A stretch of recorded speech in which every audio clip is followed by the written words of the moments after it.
1682, des hommes convaincus que cela était un crime, et ils ont exigé l'abolition de l'esclavage et des réparations pour les victimes.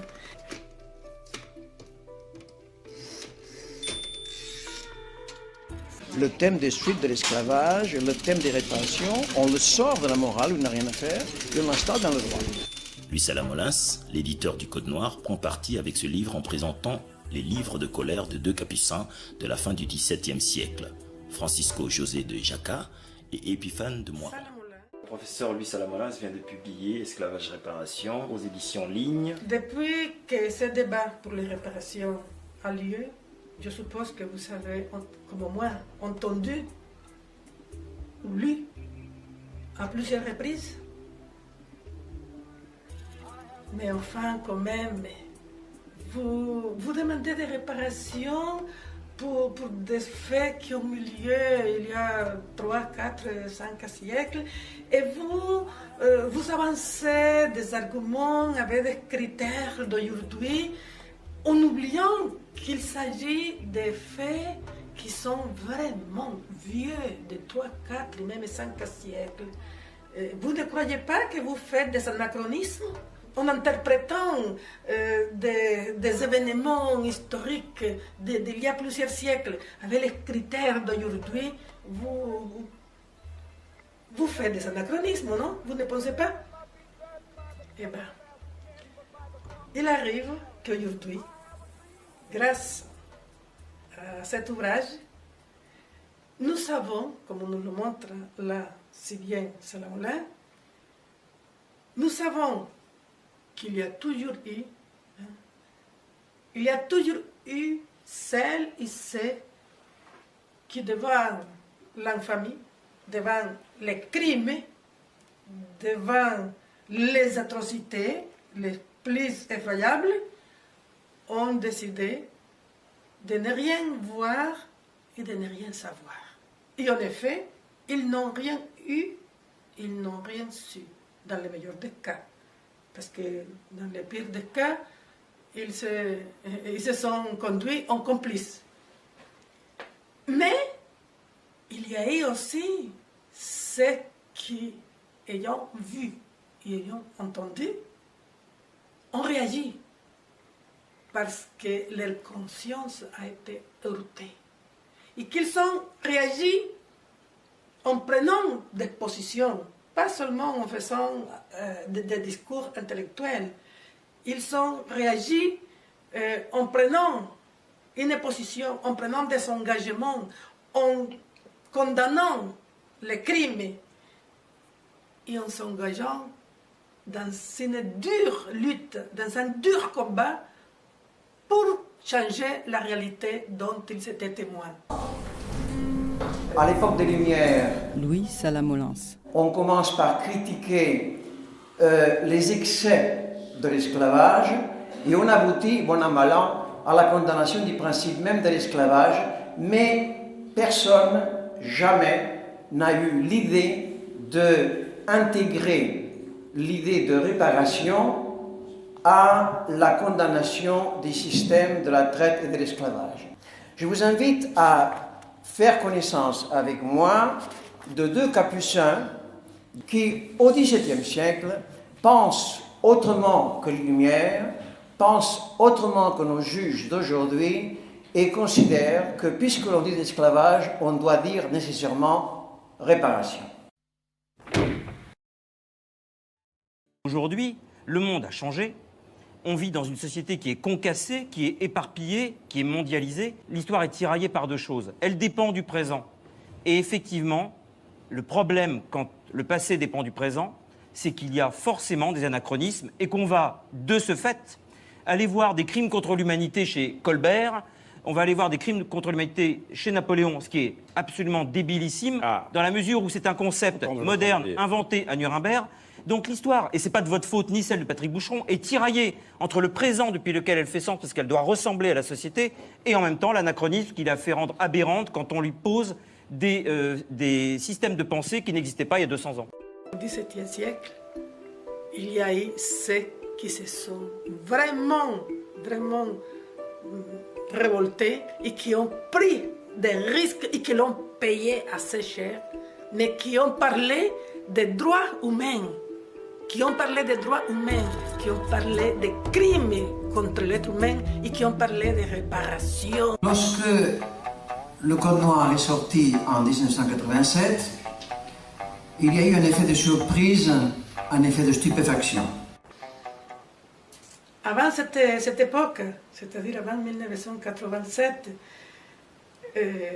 la notion même, l'idée même de génocide concernant la déportation massive d'Africains vers l'univers concentrationnel d'Amérique et leur asservissement là-bas, l'idée même de que cela pouvait être un crime contre l'humanité était vraiment tournée en dérision.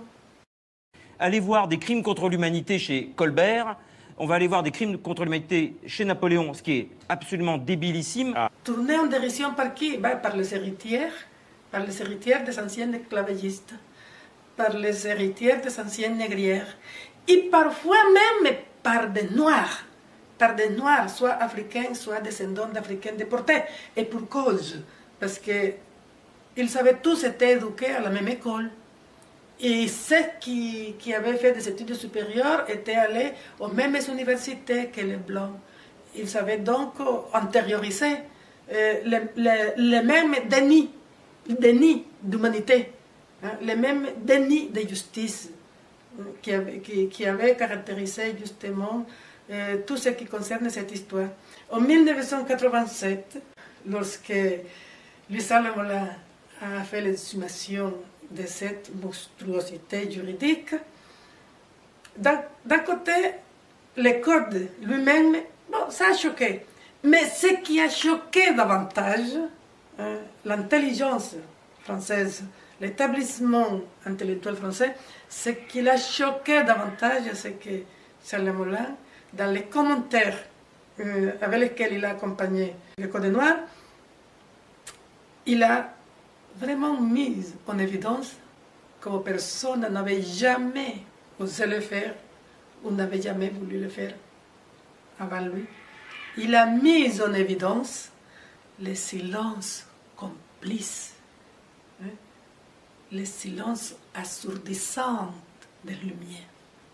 Des Lumières à la période où il s'éclairait. Cette mise en évidence qu'il a fait, ça lui a valu les critiques les plus violentes à cet homme. Il y a eu une émission dans les programmes de cet homme qui parfois prend des positions comme si c'était un négrophobe.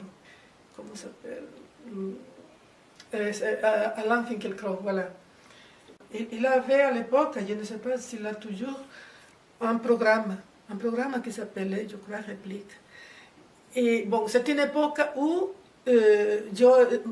j'écoutais France Culture. Un samedi, donc, j'écoutais cette émission où ce monsieur, donc Finkielkraut, reprochait à Salles-Molin le fait d'avoir critiqué les Lumières alors que, d'après lui, d'après ce monsieur, c'était les Lumières justement qui avaient donné les arguments avec lesquels on pouvait condamner l'esclavage.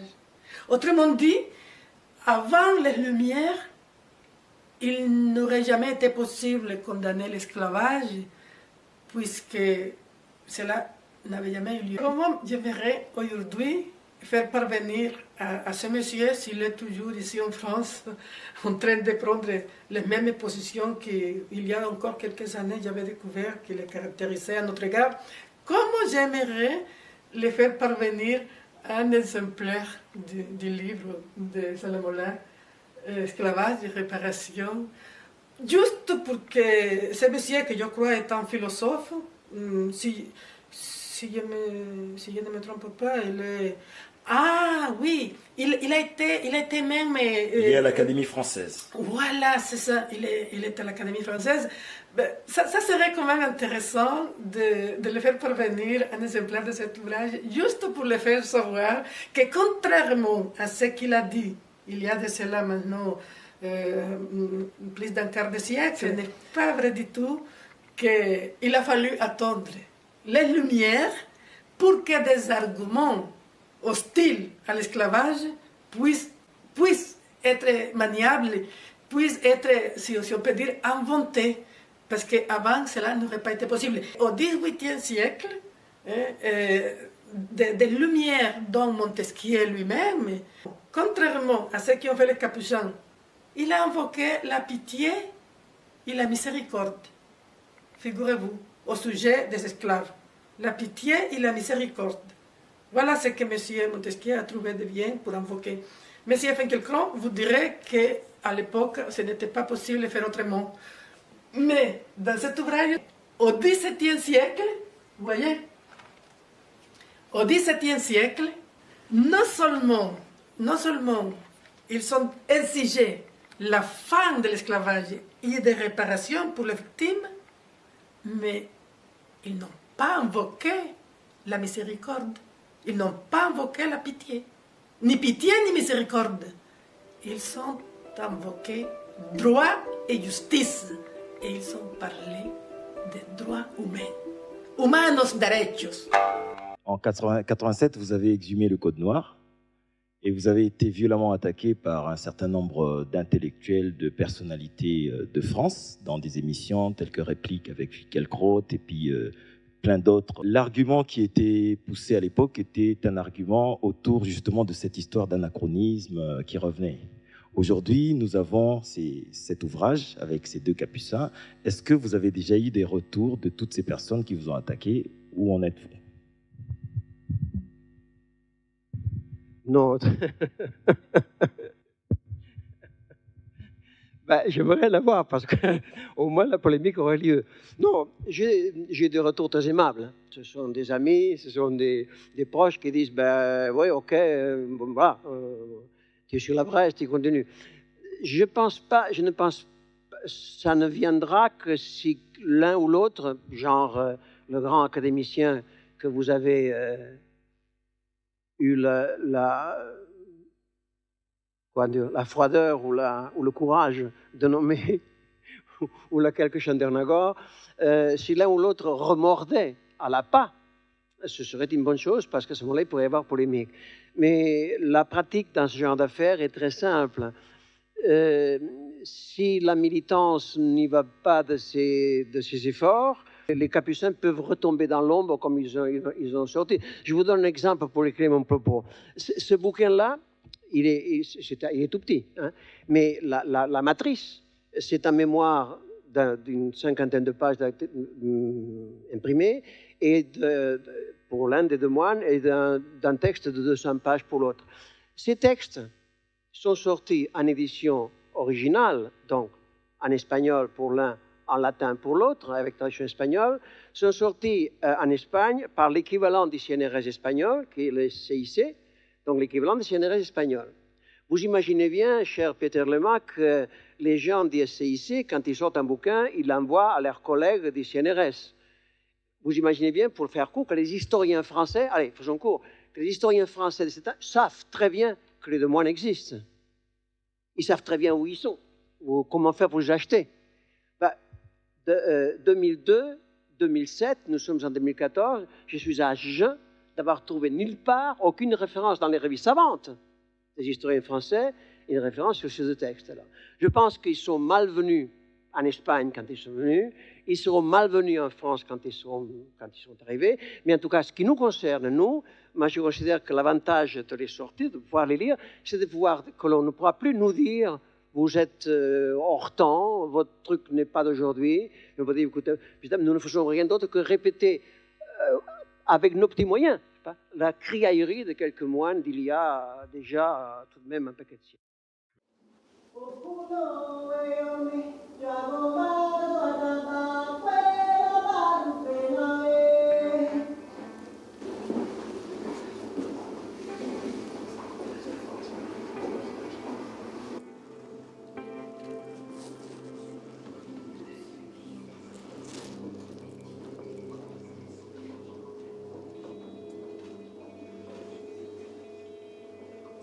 faut comprendre que pendant tout le siècle qui suit, donc dès la fin d'ailleurs, dès 1600 et quelques, mais au cours du XVIIIe siècle non-stop, il y a des procès non-stop dans les tribunaux en France. Et il y a des gens qui s'opposent. Il ne faut pas croire que c'est maintenant que tient crime contre l'humanité. Non. La pensée n'a même pas évolué. Si vous lisez les documents juridiques dans tous ces procès, sans exception, vous trouverez qu'ils sont modernes. C'est-à-dire que, bon, peut-être c'est du vieux français, mais il n'y a pas de... Il n'y a rien d'arriéré dessus. C'est la pensée que chacun de nous peut avoir aujourd'hui. Et on va vous parler de crimes contre l'humanité, etc., etc. Les termes sont là. C'est pas, il n'y a pas besoin que Montesquieu ou X ou Y soit passé par là, non. La pensée était claire, elle était déjà claire. Au même moment, il y a les écrits d'Épiphane de Moirens pour parler d'un Français. Donc Moirens, c'est dans le Jura, il y avait un prêtre, bref, qui était capucin, qui était à Moirens. Il vous parle de la raison, il vous parle de l'humanité, il vous décline le droit canon, le droit des gens, le droit, enfin tous les types de droits qui existaient à l'époque. Et c'est exactement au moment où sort le Code noir, et il vous dit réparation. Il vous dit ces gens ont été kidnappés, ils ont été exploités, surexploités, il faut les indemniser pour le travail gratuit qui a été fourni. S'ils sont décédés à la colonie, il faut rechercher sur la côte leurs ayants droit pour aller les indemniser. Et ça, c'est au moment où on publie le Code noir.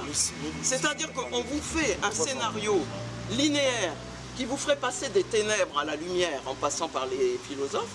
Mais quand vous regardez les textes, il n'y a pas cette linéarité. Et quand le militantisme finit par prendre le dessus, on fait comme s'il y avait une évolution. Non, la pensée militante a été intacte. Je vous dis que vous lisez Épiphane de Moirens, il n'y a rien de plus ou de moins que ce que moi ou Peter peut dire. Qui, arrivant à Cuba, constate avec son ami l'horreur du crime, mène des combats jusqu'à la cour royale, demande non pas simplement qu'on stoppe l'esclavage, mais parle des réparations, parle de la lumière de la raison. Ça, c'est Épiphane de Moirens. Je vous invite à faire connaissance avec moi de deux capucins qui, au XVIIe siècle, pensent autrement que les Lumières, pensent autrement que nos juges d'aujourd'hui et considèrent que, puisque l'on dit esclavage, on doit dire nécessairement réparation.